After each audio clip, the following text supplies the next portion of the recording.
Through the ups and downs, we stand tall in this journey of growth. Day by day, through the ups and downs, we stand tall in this journey Hello. of growth. Day by Good day. morning. I'll say good morning, but people probably won't listen to this in the morning. Good day. Good day. Good day to you. It's a fine day. It is. The sun is nearly up here. Beautiful. Beautiful. Summer's 6:07 nearly here. a.m. I mind you, Spring is on will its it be way. summer when people listen to this anyway? Who knows? Yeah, well, I think it might be. So I don't know. today, food and mood. Food and mood. Yeah, so I think talking about our favourite subject. Definitely mine. Yeah.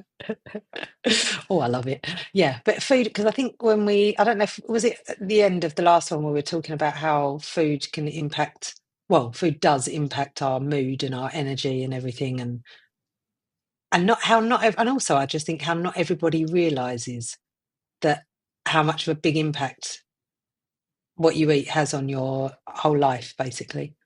I think people, which is funny because there's that saying, isn't there? You are what you eat.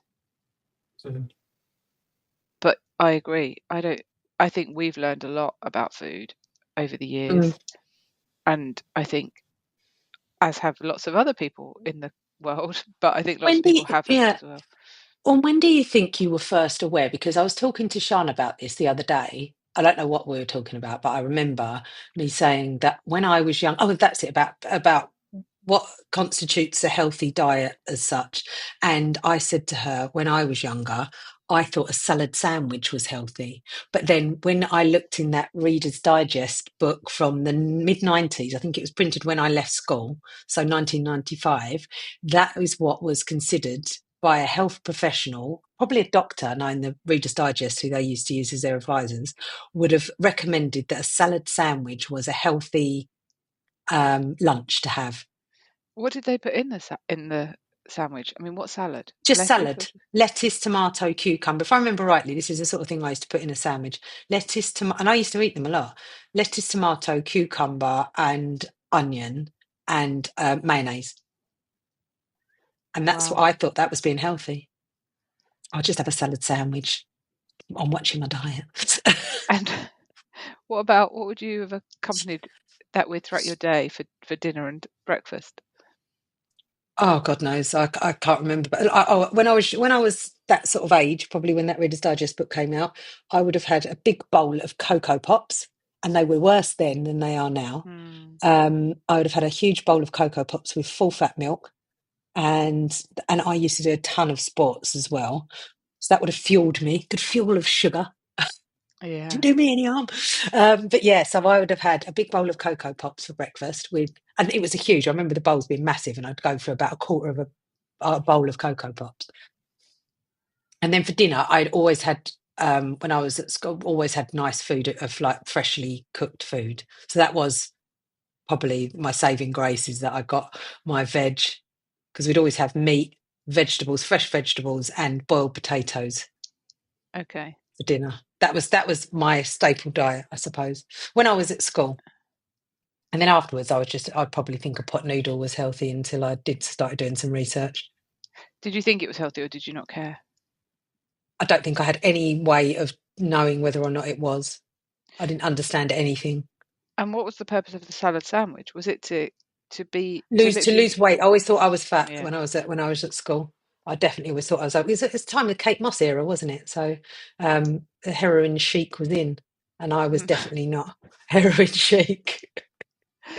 Yeah. So because there's a difference, isn't there, between trying to be slim and trying to be healthy? Yeah. No, at that age, it was trying to lose weight, and then as I got older, it's more like, oh, I want to live longer and be able to think clearly. What about you? Did you when you were younger? When did you first start thinking about food in a health perspective? I think it was always on my radar because my nan was very health focused. She was actually a vegan for a while, not for very long, but she was always vegetarian.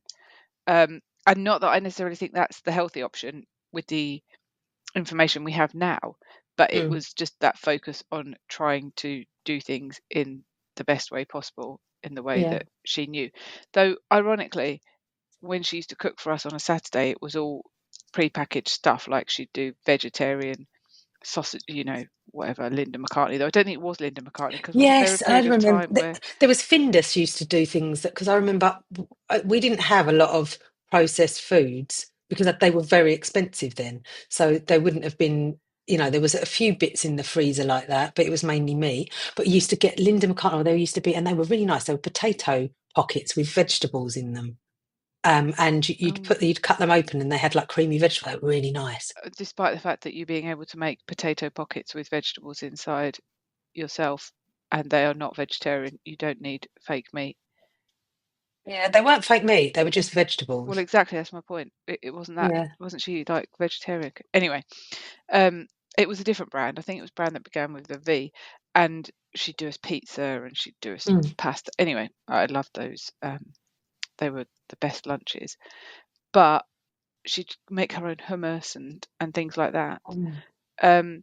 And then my mum was quite health focused. We weren't allowed sugar, or I mean, I say No, we weren't yeah, allowed. but yeah, see, back then, not being allowed sugar because we weren't, if you wanted, oh, was there any dessert, you'd have jelly or there's fruit in the bowl.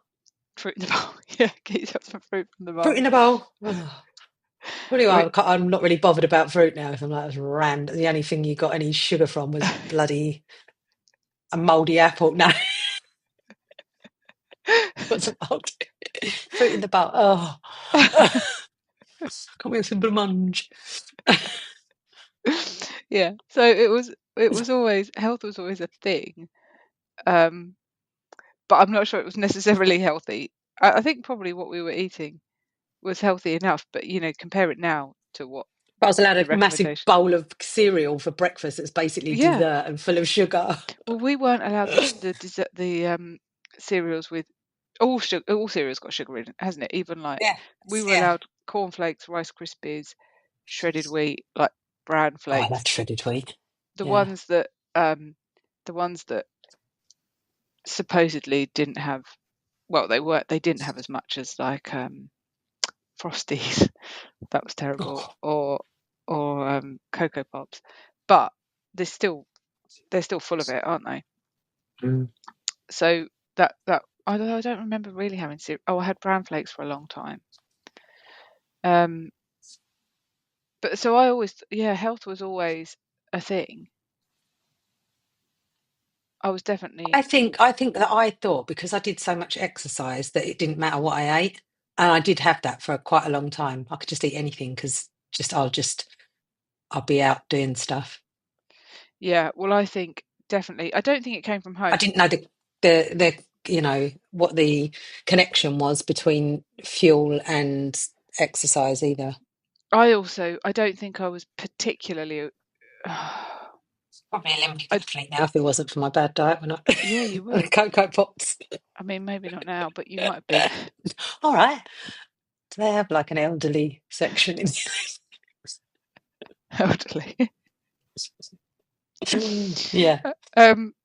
Yeah, I think there was a lot of focus on weight though, not necessarily Yeah. from home, but that was the era. No. You're right, isn't it? The Kate Moss Only Kate Moss. era. Yeah. Yeah, it was. There was a Yeah, lot of and no focus matter on. how much weight you lost, you would never be Kate Moss, would you? Do you know? She was, and she Oh wasn't no. like she was just naturally. Because did you watch? There Yeah, was that thing, podcast that she did, yeah, I listened and to it. Yeah, she's just that's her, her build. yeah, Um, yeah. So no yeah. matter how much weight you lost, I was not built like Kate Moss. No. And do you think that's still the case though with teenagers, No, or I definitely don't. I think, well, I also think that the fashion shape has changed and people are more acceptable. Acceptant. I can't accepting? think of my word. Literally just had lost a blank. But yeah, so I think people are more accepting now of, and particularly children.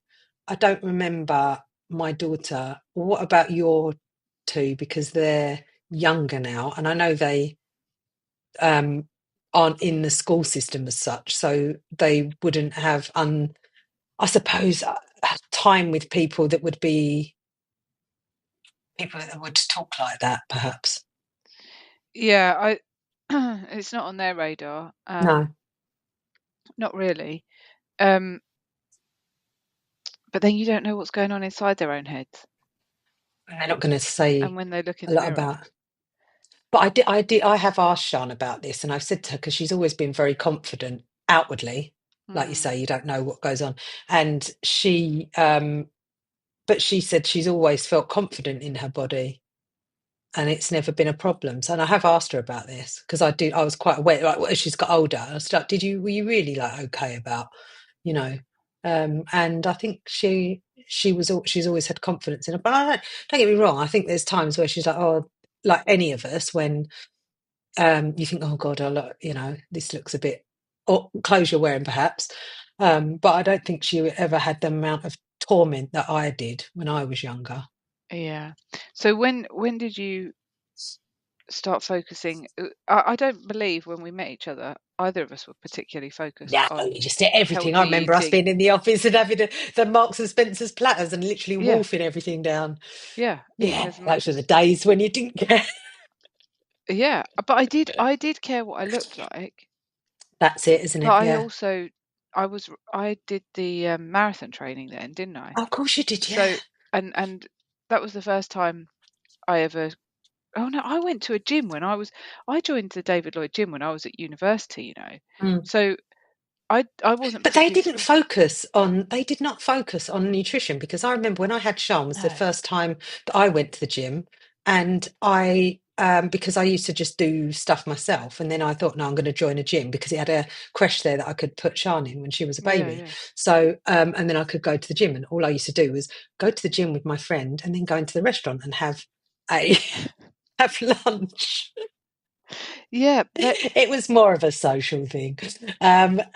But there was no emphasis on diet then. And no, it no, no. wasn't until I started doing CrossFit when I was probably early 30s that I then understood what diet was. Because I have thought about this before. And it was, and we did Whole 30, which is now it's now changed and they've made it really complicated because I looked it up not so long Oh, ago. really? But yeah, they've I don't know why they've done it because it was really simple and really easy to follow. You didn't have any fruit, you didn't Yeah, have like nothing. You yeah. would just eat if it I've isn't done the whole doesn't 30. come out the ground or if it doesn't eat from the ground, then you don't eat it. Yeah, Um, and it was really simple. And then you do an elimination, and then you start reintroducing foods, and you then learn what foods your body is intolerant to, which I had no clue about doing. yeah. So that was my introduction, being at CrossFit and having a proper nutritionist. And then they did the weighing and they did the fat thing, like where they pinch your skin Mm. with the monitor. And it was, and I really learned so much from CrossFit that I never had a clue. And then I got into all the paleo and the keto and tried everything after that because I was fascinated and then just became an obsession. And and why did you start doing it then? Was it still always because you were saying that For performance, because I was doing weightlifting, and it was also because it was a community thing where everybody was doing it at the gym. So you were kind of in competition, I suppose, like how much how your performance went up because you were tested by individually by the weights that you could lift, and then you tested at the start and at the end of the 30 days. And it was really good insight into how your body is, how you can fuel your body. And I suppose I tell you what I did before that, and I don't know if you did, was Weight Watchers, which was awful. Because I remember doing that when we worked together. yeah, I went through a period I think of doing something Yeah. because I can remember walking down the road um So to the place. but that wasn't to do with that. When I started learning about how food fuels you for benefit and how it affects your everything was CrossFit. But before that, I'd been on all of these cray diets. So before CrossFit, it was trying to look like Kate Moss, Yeah. and then Or just trying to once, lose weight because my weight was always up and down. yeah, and then once you found CrossFit, you started to realise it was Yeah. actually it wasn't about being Kate Moss. It was about No. something else. Yeah, but being healthy and fueling your body, and the more you didn't actually need to be size 0. It was And because I think I'd built loads of muscle then as well, and I'd never done anything like that before. So you couldn't just eat small amounts. You had to fuel your body because it was, quite a hard regimen. Yeah. And also then I started reading about things, and you had instructors there that would really educate you on how food fuels your body and what type of foods to eat and why. Because I think I have to know why. Why Mm. do I eat like that? So, and oh look how my muscles are more defined now because I've been fueling my body rather than eating a load of crap. And then obviously the fitness trackers as well. Oh, like what type of thing? So I had a Whoop once, and this was when I was still drinking, because obviously when you're drinking and smoking, yeah, because that's the thing, I still drunk and smoke. I'd give up for 30 days whilst I was doing like fitness challenges. But that the Whoop used to, I only had it for about a year, I think, because it was just expensive and I didn't really use it to its full potential. But that used to basically, if you had crap food, so if I had, I don't know, McDonald's, say, Yeah. and then the statistics on it would show up. And it would be really obvious the quality of your sleep, how ready you were to do exercise the next day, and then if you ate clean for a day or two, your statistics would really improve, and it would show. And I probably needed to see the visual evidence of it to understand, perhaps. Yeah. Do you know what's just come back to me? I don't know why, but talking about when we first learned about nutrition, my granddad was diabetic. Ah, And so that might have been a bit of a focus on sugar. He couldn't have sugar. But the problem was, looking at it now in hindsight, I think the people around him tried to help him follow this diabetic diet, but it definitely wasn't what we know now is the correct way to eat. Um, mm. because I don't think there was any focus on carbs particularly. I mean, maybe a little bit, but he'd polish off Oh yeah, because of the a sugar good and the couple of carbs. Yeah, bagels and yeah, he'd always be eating bread. But the way diabetes is managed now, it's the focus is on carbs, and whereas with my granddad it was like you can't have sweets cake. and you Yeah, you can't can't have have cake. chocolate. They used to buy him diabetic chocolate from Holland and Barrett, which was, I don't know what it Oh, I must wonder have what's in had. that. My dog chocolate or something. It must have had like, never mind just not get like 70% plus whatever chocolate, which doesn't have masses of sugar in. They'd get diabetic chocolate, which would instead be chocolate full of I don't know, aspartame and stuff like that. Yeah, So yeah, that was quite interesting. But then all the carbs were not really considered. yeah, yeah. But then that was like a medical thing, wasn't it? Because that would have been. But then, do you think for performance, like unless you were, in that kind of environment, when did you start looking at it from a performance, A different for mood? perspective. Yeah, other than it being a weight loss thing. Well, yeah, I'm trying to think from a weight loss perspective, because definitely I was in the same era as you. Mm, I look back at photos and I was always like I am now, like um, mm. broader and just bigger in some ways than other people. Oh, I don't know, maybe I'm average, but Yeah, I don't. um, Yeah, but I felt bigger. Definitely was not like you, not Kate Moss in the Ah, slightest. Um, but also I ate and still do a lot, big portions, and that was definitely commented on by people at school. And I always felt bigger than everyone else. So yeah. I So did suppose I. Yeah. I was always, yeah, I think everyone was always trying to lose weight, weren't they? I mean, I don't know. I always thought all unless my you were. friends were skinnier than me, so it was always me. Like, I can remember a friend, a really, really lovely friend. I still remember this, like quite a funny way. She used to talk about getting a gap in between her thighs, like that was the ultimate, to have a gap in between your thighs. yes, never had that. It was like striving to get. I still look sometimes Like, and go, "Was there a gap there yet?" where is it? There's still no gap in between my thighs, but but that was like the ultimate once you've got a gap in between your thighs. But yeah, I think there was a lot of talk around losing weight. I don't think I could ever have cut down my food intake enough to Oh become no. Kate Moss.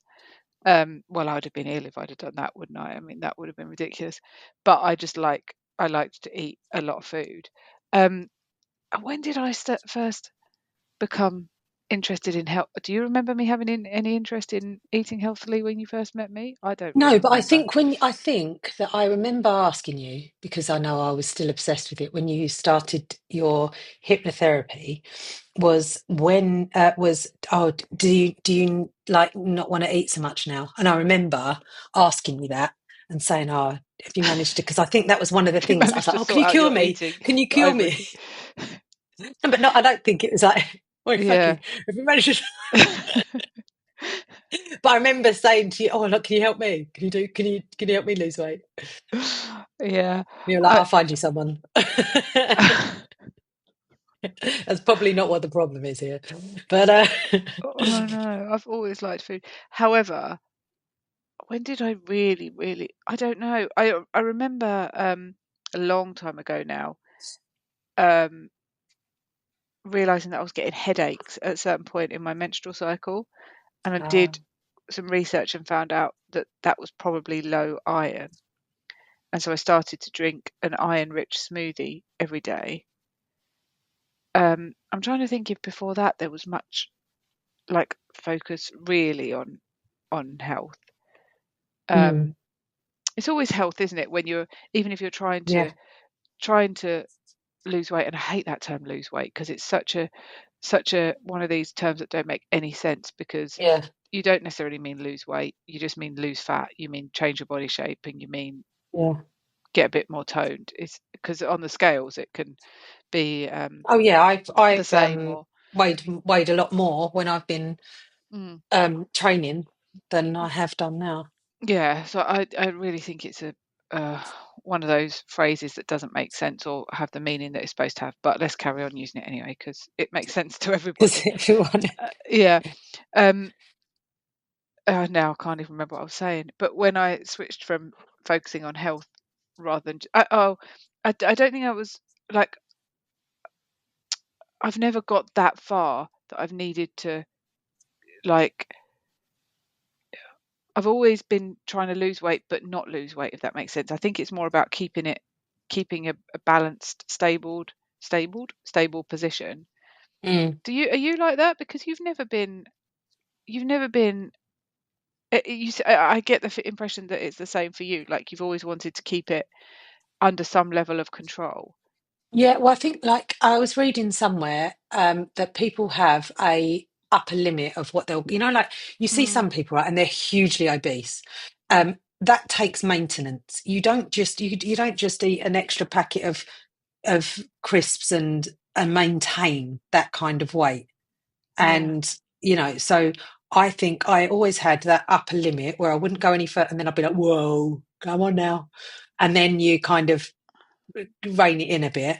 But then I think it was a lot of emotional eating as well. So once and sugar and stuff. So I don't know. I just think it's I'd get to a certain weight and then I'd be like, no, I need to calm it down a bit now. yeah, yeah. And I think I've probably been similar, but now I think the where I am in terms of the size of my body and the shape of my body is just a byproduct of eating in a way that I want to eat. Mm. Um, which I think I still would like to eat better, and it's still not. I still enjoy. Because we're talking about the trackers, and what about your Zoe since you've started doing that? I mean, we know you like to talk about Zoe. So it's So, do you brilliant. think that's influenced you in making healthier choices or eating? Because you're very disciplined in your eating and your and knowing what's good and bad for you, and not overindulging. I overindulged definitely. Um, I think, yeah, because when I look back to childhood, my mum fed us, you know, what she knew as the healthiest foods, Mm. And I look back now, and I think mostly it was pretty much okay. But I think the new knowledge now would say there were changes that needed to be Mm. made, but that's the information we have now. But then I've got my through what I've learned, I've got better, um, and nourishing myself more. But even now doing the Zoe, I think there's still changes. But having said that, there's certain things that I thought I really shouldn't be eating, which Zoe seems to think are okay. Oh, that's right. I remember you saying about that. Yeah. Such And so, as, well, for example, I'd really demonized certain foods. So, for example, we eat a lot of nuts in our house, and I always buy the raw, is that like, because of the plain. name? Yeah, I can see a little smirk on your face there. You're just wanting to put it in. Not a by name. um, so that, but I've always bought the kind of raw, plain nuts and kind of demonized peanuts a little bit even on their own. Mm. Um, but also the salted stuff, even just the plain salted, they've always been a bit of a treat. Mm. Um, and I suppose maybe it still is. Zoe puts like most raw nuts for me at 100, which is good. Like that's the top Mm. score. That's what you want to be aiming for.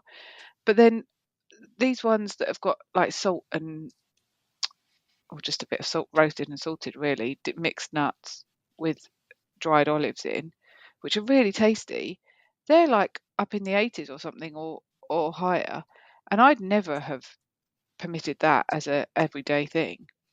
But Mm. actually, maybe it's not so bad. They're still not becoming. I still don't. They're still not as But good as the plain, but and after doing that, do you notice a difference in your mood? Do you notice a difference in your performance, either through work, like for what you've got the capacity to have, like waking up in the mornings, things like they're things that I really notice when I've dialed in my diet. But do you notice that with what you're doing with Zoe? Because if you're sticking to that kind of what Zoe's suggesting, I think I haven't changed anything massively, so and you were dialed in anyway. so I was pretty. I've changed things like rice is. I'm trying to eat a bit less of that. Um, but what I do notice definitely when I go somewhere and I'm not in control of the food because someone else Yeah. has cooked it, or I just overindulge a little bit. And I do have a problem in the sense that we went to friends for lunch and they made a delicious vegetable soup and some French bread, and I didn't need to eat basically the equivalent of an entire French stick. Like So two good. two slices of bread would have been enough. So it's not that I'm out of control. It's not that I'm out of control because they've cooked the food. It's I'm out of control because it's put in front of me and it Yeah. tasted really good. Um, but I can definitely feel it then, like the slump I feel afterwards after eating stuff like that. And I think to myself, wow, you know, and this happens even when it's just a not so um healthy type of food and I haven't overindulged, I've just eaten. Yeah. And I think, gosh, do these people feel like this all the time? Well, this is the thing, and I just think I was talking about this again the other day, and it was talking about different foods um, that you wouldn't. So I got into fasting to heal because I've got like skin issues and things like that, that I've always Mm. had on and off, and I've put down to stress, and sometimes it has been, but immediately when I fast and stop eating and it's normally, I think it's mainly bread and sugar, and I don't eat a lot of rice and pasta and things like that because I don't really like it, but it's when I start, and dairy is a major thing as well. My skin clears up completely within a matter of days, and it's completely got. So if anything like that I do, I will just fast for a bit and then go on to balanced keto or something, or whole foods even. I don't need to go as far as keto all the time. Well, And that's then That's That will similar clear things up. to the experience I had with the dairy and my fingers, isn't it? Mm. I say, isn't it? No one else knows about this other than like the couple of people I've mentioned it to. But um, so I was having dairy, and then I did this food intolerance test. Now, this is the thing: I only did the food intolerance test because we got it free. I Mm. didn't like. I've never had issues like gut issues. That's just not been a thing I've ever had. And so the thought of doing a food intolerance test would have been like, why on earth am I going to pay for that? I'd also done, I mean, I'm stupid really, because I'd also done Whole30 and had quite an Mm. extreme reaction when I went back to eating normal foods because I did That's exactly Whole30. what's, yeah, that's exactly what's made me realise. And I think in a way, oh, sorry, I'll Well, let I you finish didn't. and then Well, I I'll, didn't yeah. realise. I just I just carried on. I was like, oh, it must just be because I cut them out. My body wasn't used to it. Ah, right. I mean, I was so stupid to not do that properly after having the reaction I did. But anyway, I did a food intolerance test and it came back that I was 100 out of 100 intolerant to dairy, pretty high up in the 90s in terms of intolerance for cashews and hazelnuts, also intolerant to wheat and yeast mildly, and then Mm. kind of keep an eye on chickpeas and something else. Um, and so, but What's the common thing in those? Do you know what's in there that's that? mm, No. no, I don't know. Right. But the dairy thing, it is the case that as a population or as a species, we we evolved to be intolerant to dairy. So most I people don't like dairy though. I don't like the like. I'll have cream because I like cream, but it makes me. I'm like, better get home quick if I have any cream. well, that would align with, so we're born tolerating dairy, and then once we get to the natural age of stopping breastfeeding, so kind of around 3, I think. Oh my god, I need to sneeze. Oh, bless you. It's going to not come. Look at a light. I know, that's what I'm trying to do. I don't know. Does that actually work? It does for me, but not for everyone. Um, it's a genetic thing. It will come up Oh, on your I need to ancestry. learn about this. Yeah. Yeah. Um, so most people, and around age 3, most people become intolerant to dairy, but it's when we have a faulty, when we have a mutation that we remain tolerant to it. And so everyone really should, if we're going to use the should word, should be intolerant to dairy. And so Oh. prior to doing this intolerance test, I'd been getting achy fingers. I'd been waking up in the morning with really achy fingers, and I thought I was getting arthritis in my hands. And I Yeah. just kind of, I had that in my wrists. Yeah. mm, I just, I was worried about it, but I thought, well, I've just got to get on and hope that it doesn't get Yeah. any worse. And then when I quit the dairy, it went away. And I was, for a while, I was like, well, is it something? Because when I do tricep work at the gym, I get a sore elbow, and there were a few times where it kind of coincided with that. And I thought, well, maybe it's the tricep work, it's just going down into my fingers. But Yeah. now I've really started to try to not do those, like not have dairy and do tricep work at the same time.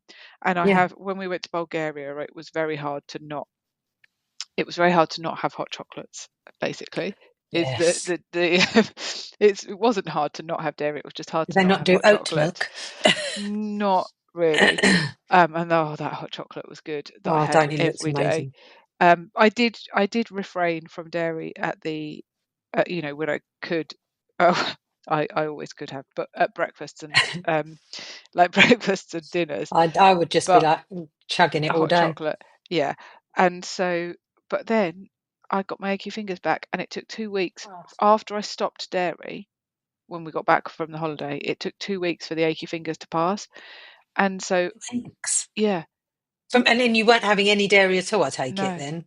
no, 2 weeks, that's a long time. I see, I yeah. like my immediate things, but yeah, that 2 weeks is a long time, But isn't it? someone said that to me once, that because I was a breastfeeding counsellor, happened across lots of babies who were intolerant to dairy.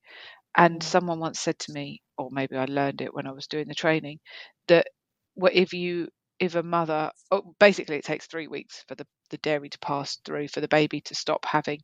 So when a breastfeeding mother chooses to stop eating dairy, so that she can continue to breastfeed her dairy intolerant baby, that baby will continue to have reactions to dairy for 3 weeks, is believe what I heard. In my case would demonstrate 2 weeks, but 3 weeks after having dairy. That's crazy. Well, I think it is, because I've mentioned to people before about cutting things out, and they'll cut it out and then they'll try it for 2 days and say, oh, it didn't make any difference. But actually, I would certainly give it a month.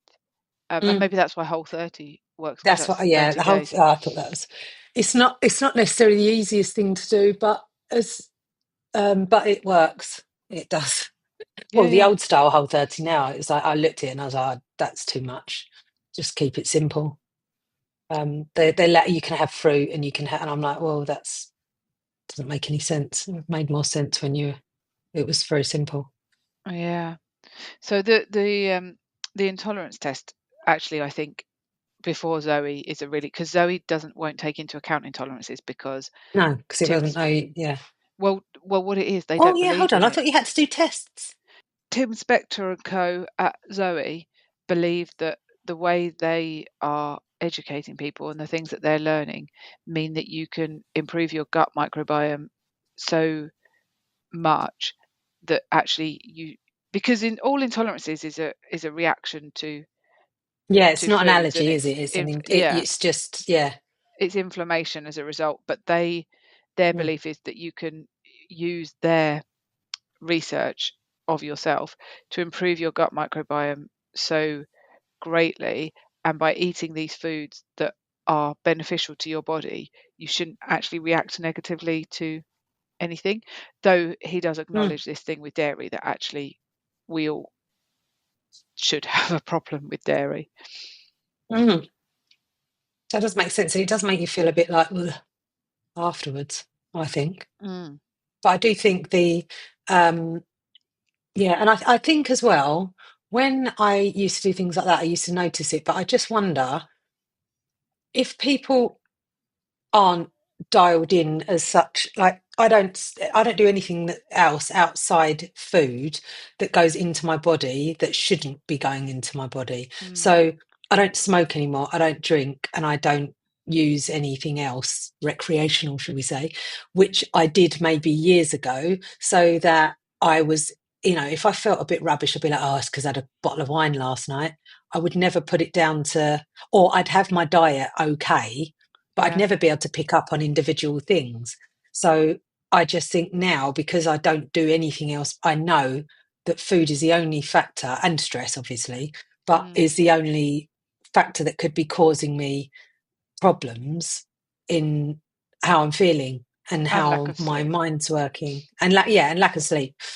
But I do, and I notice that as well. Like, if I, like, people invite you out for like we're doing a roast dinner at the weekend, and Pete's been on nights, so I was like, oh, I said, oh, I'll do it, because he's going on nights on Sunday. So I said, oh, I'll do it Saturday. We'll do it Saturday afternoon. I said, we don't have to have it in the evening, so we'll have it at like 3 o'clock, because for both of us, that's the time that we prefer to eat. So also eating times now, I'll have breakfast and then I'll have a bigger meal at say 2-3 o'clock, and then that's it. I don't eat again, Yeah.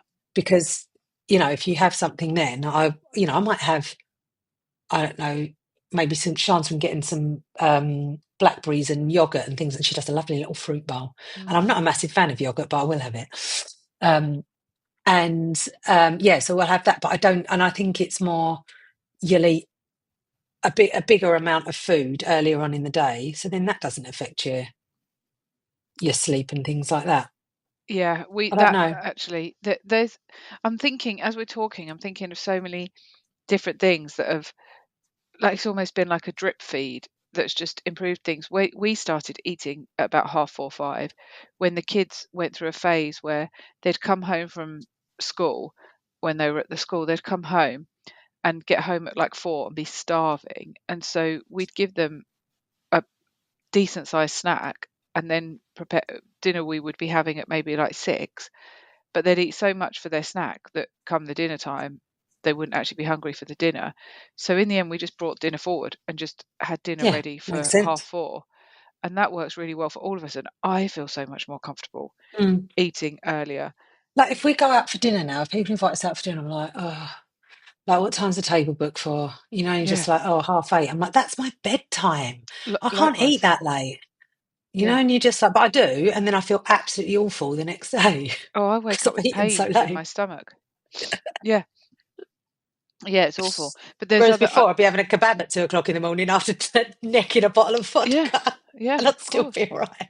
Dixie chicken or something.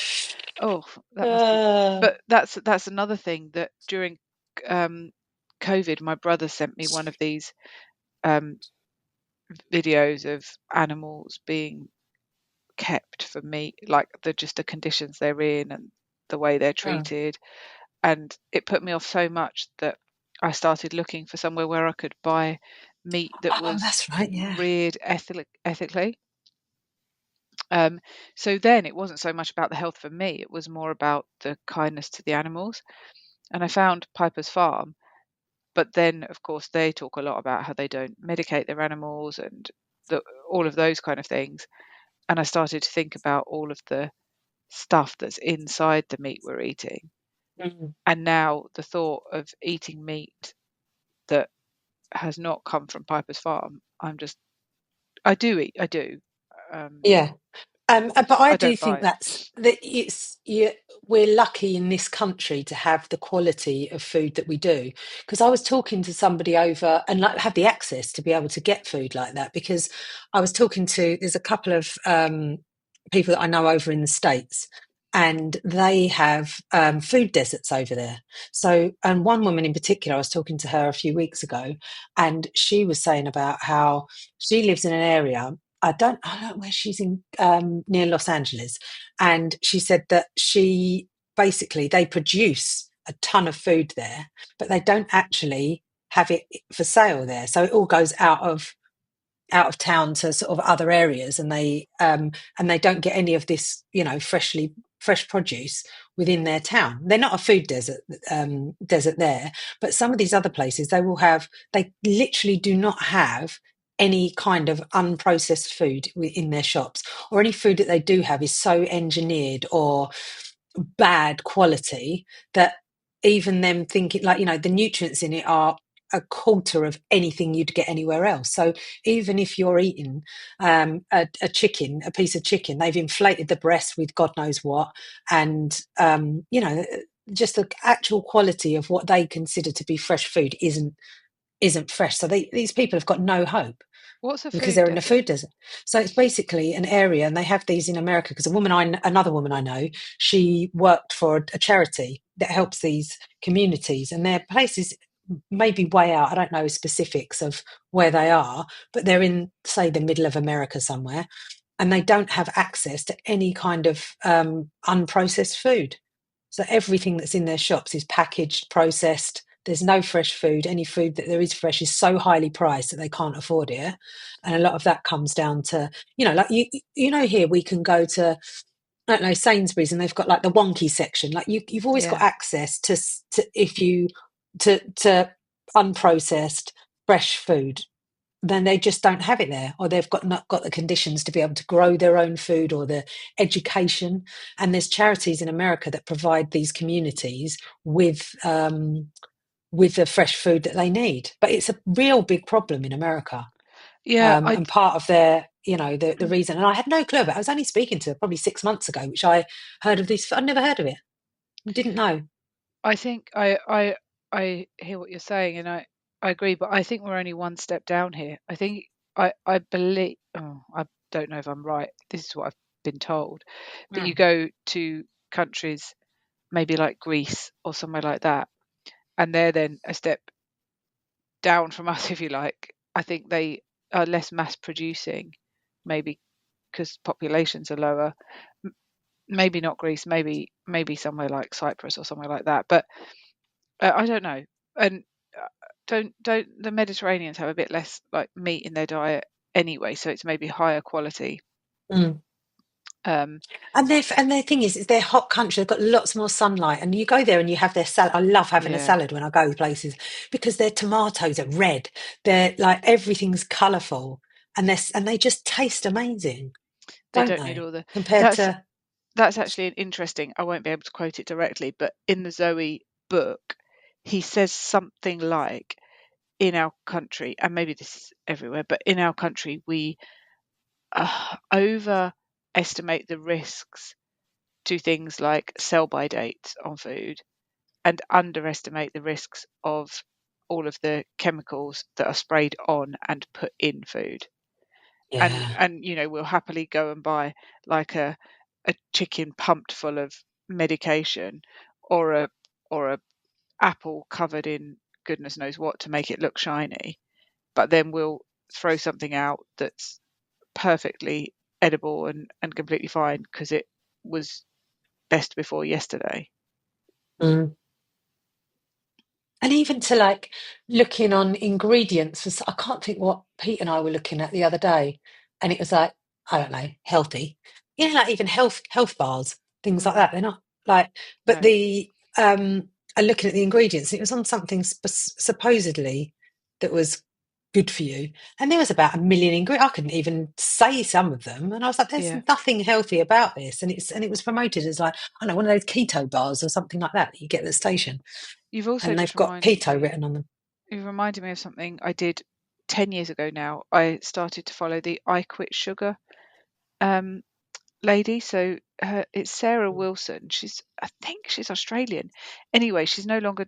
She's quit the company. Basically, it got quite big, and they even had products in Sainsbury's, and it kind of ran away with itself, and it got to the point where it wasn't in alignment with her anymore, because it was being controlled by people who were bigger than her, and she lost control. It became a brand, and she didn't like it, so she tried to sell the company, which she couldn't because she was the face of the company. And so she's just let it go. But she'd written a good number of books, about 4 or 5 books, and her thing was literally I quit sugar. So she just any form of sugar, um, she recommended that we don't eat. And the books were so educational, and I read those 10 years ago, and that's when I first started. I quit sugar for 2 years, but I didn't do Mm, it properly because it was like, I'm not entirely sure what she said about things like bread and carbs, basically, but I think that my knowledge was only part of the way there. mm. But I did for 2 years. I didn't have anything that had sugar added, so I wouldn't have tomato ketchup. I wouldn't Yeah, I eat don't think I've. pizza. I wouldn't eat. Yeah. Yeah, um, it was And easy how and did you hard. feel? Did you notice such a mass? Because I have to have a result to, like, oh, I feel, because I know that obviously there's what you can't see going on in your body, but if I Mm. don't feel like when I do therapeutic keto, say, like when I'm really hard on it and strict, I feel amazing. And I'm like, woohoo, yeah, let's go on a 10 mile. That's a lie, I don't go on a 10 mile run. But you feel like you can do it. It makes you feel super amazing. Did you feel like that after doing? I had a newborn baby, so I felt amazing because I was eating Mm. loads, because my kind of rule for myself was don't eat sugar, but then Don't, eat yeah, whatever but else eat whatever you you like. want. Yeah. Um, I can't remember how I felt. Mm. Um, I should pay more attention to it, really. I think I don't. What I do pay attention to is the sluggish, horrible feeling I feel when I've eaten stuff that I Yeah. wouldn't normally eat, and it's often at a weekend. I'm pretty rhythmic with it, Monday to Friday, but on a weekend I can feel pretty ugh. Yeah. Yeah, that is the thing. And even like I'll do a roast dinner on, so I'm doing it on Saturday, and I will literally have a plate full of potatoes. And I will literally, probably I'll be like, oh, I need a little lay down now. Need a Yeah, little nap. it's that Little, feeling. It's that I need to go to sleep. Mm. Can't keep my eyes open. Put yourself into a Definitely, coma. yeah, definitely that. I think I don't experience anxiety as a result of foods, but I think because I don't I know what it is. So I know a lot of people who don't drink caffeine or eat chocolate, for example, because they say it gives them anxiety. And I do try and educate people and say it's not giving you anxiety, it's just speeding up your heart rate. and making you feel like you are experiencing anxiety. The anxiety response is a totally different thing. And so I do sometimes notice that now. If I eat too much chocolate or coffee or sugar or something, I can notice that kind of racing heart thing. I stopped drinking so much alcohol as well, actually, when I noticed that I would get really bad heart palpitations. Like, it was quite scary, actually. And that put me off drinking alcohol as well. We haven't really talked about alcohol, probably because you had a difficult relationship with alcohol, so it's Yeah. different to. Yeah, and also it doesn't really factor in. You didn't, so it's kind of it doesn't really factor into. But I suppose with a lot of people, and I did say earlier about because of the not drinking now, I think that I am more concerned about my diet than I was back then because I know that that's the only thing that going in is the food, Yeah, not I think alcohol, not smoking, not you know. mm, I think that's a really valid point. Like, if you're drinking alcohol, and I don't mean like you were, I mean just like, um well, you probably actually weren't. I think you defined yourself as having a problem with alcohol, and some Mm. people drink the same amount as you and don't think they have a problem. And I've certainly got friends in my life who I think you've got a problem, and they would not see what they do as having a problem at all. They think that it's they get frustrated with me that I'm not doing what they're doing. Yeah, But it's all relative. it's all it's all subjective. I look at people sometimes and I think, well, you know, you probably don't have a clue really what's affecting you. And I think that the more you focus on it in terms of trying to do the thing that's best for your body, the more you notice when you've had something that isn't great for your body. But if what Mm. you're putting in it all day, every day is not great, then um, how are you to notice Yeah. when something doesn't work well for you? So yeah, I think, but I certainly notice with alcohol, gosh, like I definitely notice. And it's not just the normal like hangover. It is things like lying in bed with really bad racing heart and stuff like that, which Mm. that just now scares me. I'm like, I don't want to. I do drink occasionally, but a lot of the time I'm like, I don't really want to go to bed tonight and lie there as my heart's like racing. Yeah, yeah. Who does? Who does? So, what do you think? Do you think as you get older, do you think you'll still be as disciplined with your food intake and what you will you be fueling, or do you think you get to an age where you just think like, oh, go on, just have the chocolate croissant, Do you think I'll still be as or boring? no? But I think I just wonder, do you think this is it now? Um, It's well, just it's a way of life. do you know, I think the way I am now is potentially, well, what if I learn more? What if I learn Oh, more and I get even more strict? The other day when we were in Portugal, we went to a cafe in the morning. We did that nice thing where you go and get like a, something for breakfast. And I wouldn't usually have something, but they had these morning buns. Have you ever had a morning bun? no, but they sound amazing, and I want one. Yeah. What's a morning bun? Well, What is it's it? like kind of a bit crispy. It's like a Actually, she described it as Oh, being like a like a cronut. croissant in a Yeah. bun with like sugar and cinnamon, but it was kind of puff Yes. pastry, like crispy. Yes. Do you know what they used to have? There used to be a place up the road called the Roll Boys, and they used to basically you could go up there. They'd cook fresh cinnamon rolls and put whatever icing you wanted on them, and you'd go and get one. They were the nicest thing I've ever had in my life. Yeah. And Well, they this had moved. They're dairy in, amazing. and so what good old Tim Spector does is if he's going to have something that he knows isn't good for his body, for example, he reacts um, quite strongly to Yeah. um, sugary stuff, and Yeah. so he will have it on the very rare occasion, but he'll do it um, when there's something special about it. Like, he'll go somewhere where it's really good quality, um, or it's a nice occasion or something, and that's, I think, what I like to do. I will get something if I can get it in particularly good quality and really enjoy it on occasion, but definitely not make it an everyday thing, because there's always an excuse, isn't there? There's always an excuse. It's a slippery slope, and before you know it, you'll be in a diabetic coma. Yeah, exactly. What about you? I don't think I'm as disciplined as you, and I definitely know I'm not. When it comes to the food that I eat, but I definitely think I try my best with the longevity side of things. It's all this biohacking and things like that. I was watching something the other day, and it had this guy who's basically he takes it to extremes. I can't think what his name is now. I really should have thought about this before I came on. But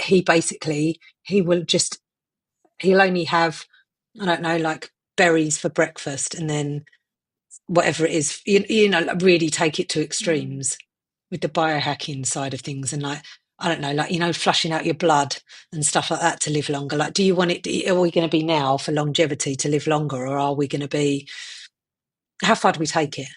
Well, I think that's where I would differ. You see, I don't know that I'm necessarily trying to live longer. I think I'm just trying to be able to carry on living how I am now for longer. So I Yeah, don't really want not to get eternal to. youth. This guy was talking about living to 200 or something. I was like, whoa there. Or living indefinitely. Wow. Well, that would be really interesting. Living indefinitely. Do you think that's even possible? He thinks it is, and he has got. Trying to think who he Oh, was. I'd like to watch him then. Watch him grow. But I would like to still be able to. Brian Johnson, his name is. Brian Johnson. Famed for his. I don't think I think I might have seen him. He might have been on somewhere, but it was on the Kardashians the other day. He was on there. Yeah, I'd like to be able to still be active when I'm older. Yeah, Brian Johnson thinks he's going to live forever. Yeah, Well, I'm he going to go he and does all Google. these. Like all of these facial, like, I don't know, like blood transfusions and light therapy and things like that. He does all of that. Wow. Well, there you go. Let's see if It's Brian Johnson interesting. lives forever, and then I'll Yeah. tell you Well, whether we I'm going won't to know stick at because we'll it or probably I'm won't going live as long as him. to. Is he older than us? I think he's probably about the same age. Uh, I don't know, but he's yeah. Look him up. He's an I'll look him up. interesting fellow. He does look like he's computer generated. Well, let's round this So we off end it there. by all going to Google Brian Johnson. Yeah. See if we can all live forever and take into what he's going to say. It's been a pleasure. Isn't that a song, isn't it?